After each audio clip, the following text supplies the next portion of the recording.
This short lecture describes an important property associated with all waves. This is known as interference. It is also sometimes referred to as superposition.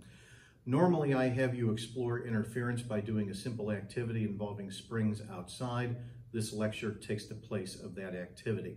I'm going to give you a basic description of the two types of interference, constructive and destructive interference. And then afterwards, I want you to watch a screencast where I show you some animation that depicts the two types of interference very nicely. Okay, so we take a look at this important property referred to as interference. Mathematically, it's also sometimes referred to as superposition.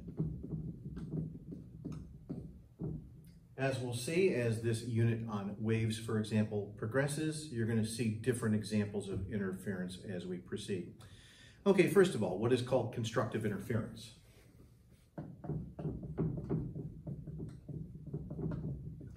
Well, for constructive interference, two pulses, one like so propagating to the right and another like so propagating to the left, approach each other like this. Now, when you see this occur on a spring, for example, you would be tempted to say the following: oh, the pulses appear to bounce off of each other as time goes on. Well, if you use terminology like that, you're implying that the pulses are like solid objects, like balls or something like that. And that's not the case. All that's propagating down the length of spring, recall, is energy.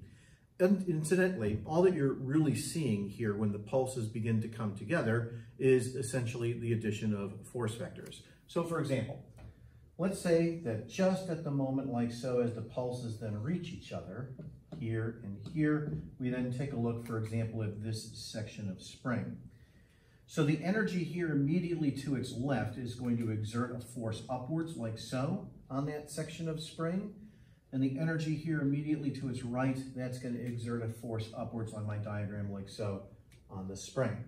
So then therefore, with the addition of force vectors at the exact moment that the pulses overlap each other, they then constructively interfere like so to produce, for just a brief moment, a wave form that has a large amplitude. But then after that, the pulses just continue on their way. The pulse that's propagating to the right continues to do so. The pulse that is propagating to the left continues to do so. Once again, the first time that you see this, especially if it happens fairly quickly, you would be tempted to say that the pulses bounce off of each other. That's not the case. They interfere with each other. They pass through each other. We tend to use those terms instead. Once again, all that's really propagating along the length of spring is energy, and then therefore all that you're really seeing is the addition of force vectors. Okay, this is called constructive interference. There is also what is called destructive interference.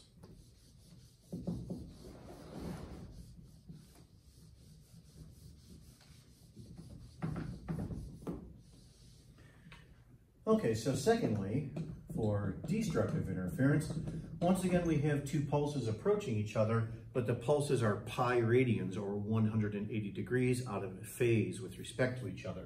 So for example, there's a pulse right here propagating to the right, and another pulse right here propagating to the left. Okay, let's assume for the sake of simplicity that the pulses have the same amplitude, and then once again we just look at the addition of force vectors.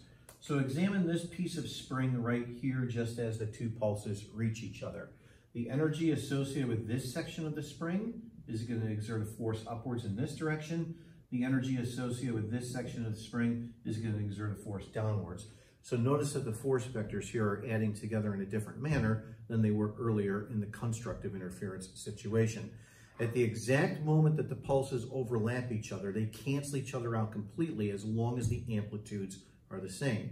So if you could take a picture of the spring at just the right moment, you would see that the spring itself is actually completely flat.